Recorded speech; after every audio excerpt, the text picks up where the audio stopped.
Hello, my absolutely beautiful Aquarius friends, and welcome to your horoscope for November of 2023, where Aquarius, this month, we have got Saturn coming direct in the energy of Pisces. We have also been granted like 2.5 weeks of straightforward energy with the personal planets not in any kind of retrogradation at all. No pre-retrograde, no post-retrograde, no retrograde, which means we've got 2 weeks to really be making some decisions, putting some things in action, and then we can course correct them as we get into December. Now, we've got that energy vibing for us all the way until November 25th, and I'll get you sorted on all of that in just a minute.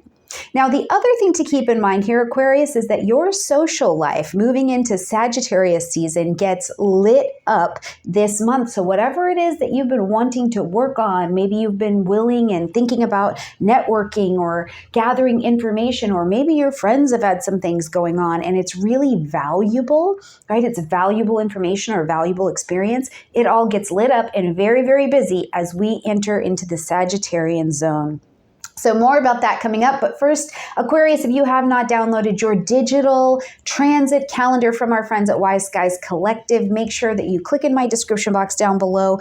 Get hooked up. It comes right to your phone. It's one of my favorite apps. I use it all year long, especially, when you're thinking about, man, I want to schedule some downtime, or why is the energy so weird right now? It is so nice to have a digital transit calendar right at your fingertips to say, okay, we're in a void of course moon time. No wonder the energy in this room just went stale. You know what I mean? So make sure you click in the description box down below, get access to yours, and I've also got a code for you so you get a little discount as well. All right, Aquarius, let's get into the month. So right at the beginning of the month on the 4th, we've got Saturn coming direct in the energy of Pisces. Now, Saturn's going to come direct at 0 degrees of Pisces, having gone retrograde June 17th at 7 degrees of Pisces. But this 0 degrees of Pisces has been hit twice by Saturn now, okay? And Saturn is one of your ruling planets. So this is a potent, concentrated astrological energy. So think back, Aquarius, to March of 2023, when Saturn first got to that 0 degrees of Pisces. What was going on for you around money? What was happening around money, how you make money, your possessions and the things that you have, your self-worth as a whole? What was happening and changing for you there? Because for some, what Saturn was going to do was shake that structure and show you that you don't have a tight enough structure to demonstrate mastery over your money. And this could look like something happened and you didn't have the funds to cover it, or you weren't bringing in enough money, something like that in your financial picture. And intuitively, you knew, like it would have almost been like, I've been worried that this would happen, right? So this was your sign from Saturn to be like, we have to get this together. We have to absolutely get this together. And what it can be loaded with is a sense of doubt, right? Or I'm afraid I don't know how to do it, okay? But instead of reviewing it and regarding it like that, what you can use it as is that Saturn came here, showed you where there were leaks in your financial life, right? There were holes in the structure, Saturn. You intuitively knew it already, Pisces. And now Saturn is like, you have to stop talking about being about changes. You have to be about being about the changes so that you can have the financial life that is the other side of your intuition. Your creative inspiration is to know that you can have a delicious financial life if you put some structure behind it. Now, another complete opposite version of this for some of you would have been like, oh my God, I've had this idea, this creative way to make money, and I've been afraid to put it out there. And you started dabbling your toes in launching it out there. You started to put some discipline and some structure behind that, and it immediately started to change your financial picture. So whichever way this dance has gone for you, as Saturn is direct now, it not only opens up you to see if your structure that you've built here through your intuition is actually working, but it also opens up a space in our communities and in our world for your products, your ideas, your creative ways of making money, your finances to take shape in a world that is ready to receive that. So start to look for some forward motion, even in your community, as Saturn comes direct, okay? On November 8th, we've got Venus entering into the energy of Libra. This is going to light up your 9th house space. Now, first of all, Venus in Libra is perfectly comfortable, perfectly comfortable because it's a ruling planet of Libra. So it's very, very happy to take on commitments, work with other people, network here, maybe even to ninth house, hear different truths, different philosophies, different perspectives, right? Or listen to people as they are teaching you something that helps you integrate what you've been learning, helps bring your focus into the purpose that you have in your life, the purpose that you have in this area. For some of you, if you've been looking for funding or relationships or teachers to take you to the next level of your learning, or a training, or you've been looking to take that French, Italian, Spanish class, or that French, Italian, Spanish trip, okay? Venus is going to start attracting this area to you. So it becomes full on attraction zone. But remember to keep it as such, Aquarius. You just need to attract here and practice the fine art in the ninth house area of higher education, publishing, marketing, broadcasting, international travel, belief system, ceremony. Practice the art of seeing where you also need to compromise in order to have harmony and peace in this area.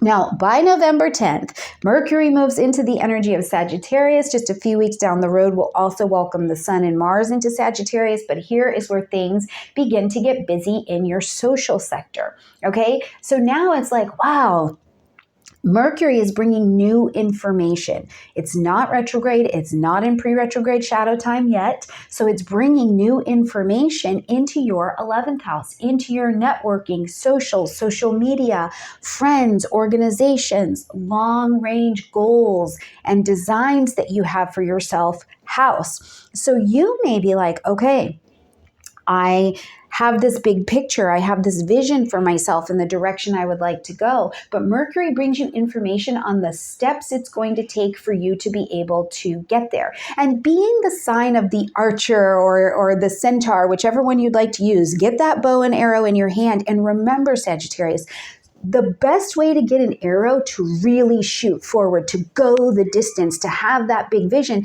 is the archer has to pull that thing back nice and taut and then release it, okay? So even if you're seeing in a plan that you had for yourself, or in a desire, or something with your friendship or your networking group comes up, and it feels like you're having to backtrack a little bit, don't be afraid of that. Don't be afraid of that this month, because it's just pulling you back a little. Make sure the steps are in place to get to your big idea, because it's one step at a time, and then release that arrow forward. Now, here's the other vision. It's quite sad, right? The archer who does not pull the bow back, the arrow back nice and tight in that bow, it doesn't fly, it flops, right? It's like, uh-oh, your bow's all over the place. So you do want to remember that in this big archer energy that you can work with, right? That you have an opportunity here to really get focused on that pullback, Aquarius, and say, what is my vision for the future here? How do I channel this really Sagittarian archer piece of my chart and whip it back to let the vision go forward, okay? Now, on the 13th, we've got a new moon happening at 20 degrees of Scorpio, and I think that this is really interesting because, first of all, it's happening in your 10th house, so the house of careers, soul level calling, or the title that we know you as in public, okay? So this can be, whether you are working, retired, unemployed, whatever. What is the title we call you in public? Like if somebody said, oh, there's Donna over there, and they'd be like, oh yeah, she's got 3 grandchildren. She's a grandmother, or that's John over there, and oh, he's an electrician. What do people associate your name with? And sometimes we get people in our crew, or we are the people in our crew, that it's like, oh, there's Leo, and they're like, yeah, Leo is a whole mess, right? Like, what is it that people are calling you in public? Because this particular new moon is an opportunity at the top of your chart to plant your seeds of intention, to make a commitment and a priority to beginning and transforming this particular area of your chart, okay?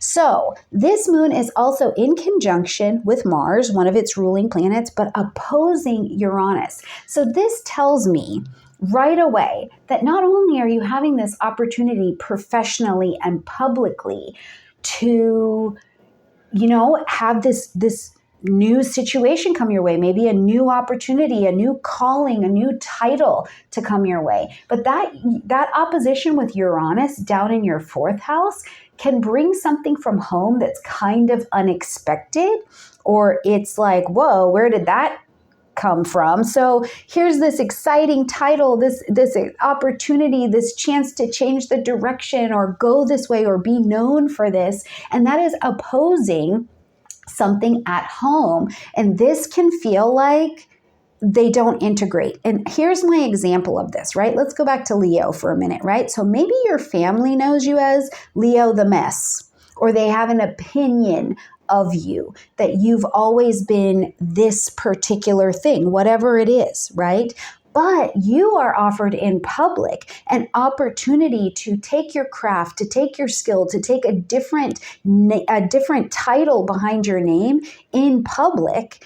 And you can see the opposition of these two things, and it can feel like, uh-oh, I'm afraid, I'm opposing, I don't know how this is going to work out. I can see imposter syndrome coming up for me. And what I'm going to tell you is, first of all, because this opposition, right, it's a new moon. So you have the opportunity with the sun and the moon together, dancing together, to create and to transform your name in a way that it will last, to demonstrate a new quality of your character that will last. And that opposition to Uranus and Taurus, you can find a way to maneuver here. You can find the compromise. You can find the sweet spot in the middle. And you can also move away from some of the destructive beliefs and behaviors that have kept you only in one name and stop you from advancing to a new title, okay? Oh, that was so much. When we get to the 22nd, we see the sun entering into Sagittarius, and then we will also on the 24th see Mars now coming into Sagittarius as well. So I'm telling you, the 11th house, the networking zone, friendship, these kinds of things. And even I like to look at the 11th house as a source of inspiration. So you might be feeling more inspired, but the perspective of your inspiration is coming from sources that are not common to you. Maybe new teachers, new gurus, new language, right? That is coming to you. Something else though to consider here is that a couple things. One, as we get to the 25th, we are going to see Mercury enter the pre-retrograde shadow time at 22 degrees of Sagittarius, okay? So with this exciting new happening in your social zone, your friendship zone, this Mercury retrograde followed by the full moon that I'm going to talk about in a minute could bring something to your attention in your friendship zone where you are like, hold on, like, I don't believe that anymore. And listen, we talked about this already, even at the new moon as it is unfolding. If you used to be known as one thing and by one title, and you are changing and you are growing, but you are still in the playground of people who only see you as that one title, not into what you're also trying to become, you may feel like, I need to break with this friendship. I need to break with this organization. I need to break with this culture because it is not supporting the life I'm attempting to grow into while shedding who I've been before. So that is a real deal, I think, that could present itself during this Sagittarius season as well. And the Mercury retrograde will certainly support that as we're going through December. Now, as we are going to close out this month on the 27th, we've got that full moon happening at 4 degrees of Gemini. Now, this is going to light up the opposite side, like the 5th house, okay? So pleasure, joy, play, relaxation, taking something and conception. So whether you're conceiving babies or you're conceiving a new idea for a business or turning a hobby into a business, or you're like, you know what, I've had this innovative new idea that I'm allowed to rest and breathe and enjoy my children.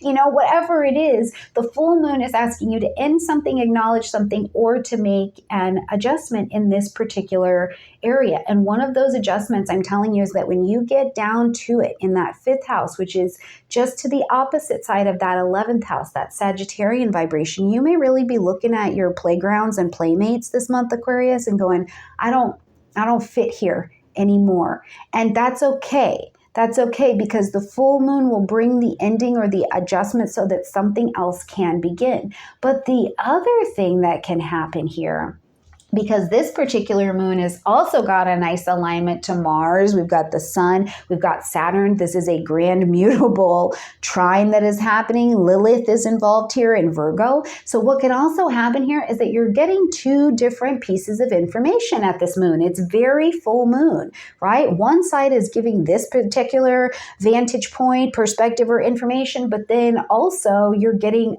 something completely different. Like they don't line up together and you're like, wait a minute, this is not clear. There's some sort of deception, misrepresentation, something like that happening here, and I'm not clear on what's what. So remember to look for the compromise. And opposition says, what is the sweet spot in the middle that you can work with? So look for where is any grain of information that you are receiving meeting in the middle, because that's really what you need in order to make any decisions to move things forward, okay? So just be aware that you may honestly be getting confusing, not lining up information, and your job is to look for the spot in the middle. All right, my beautiful Aquarian friends, I hope you have a gorgeous month. Take advantage of every area of your chart that is lit up. Look for the potential with what you can do with it. And let me know in the comment section down below what you do, how it comes out, and what you find out as you're traveling throughout November. Bye, Aquarius. Have a great month.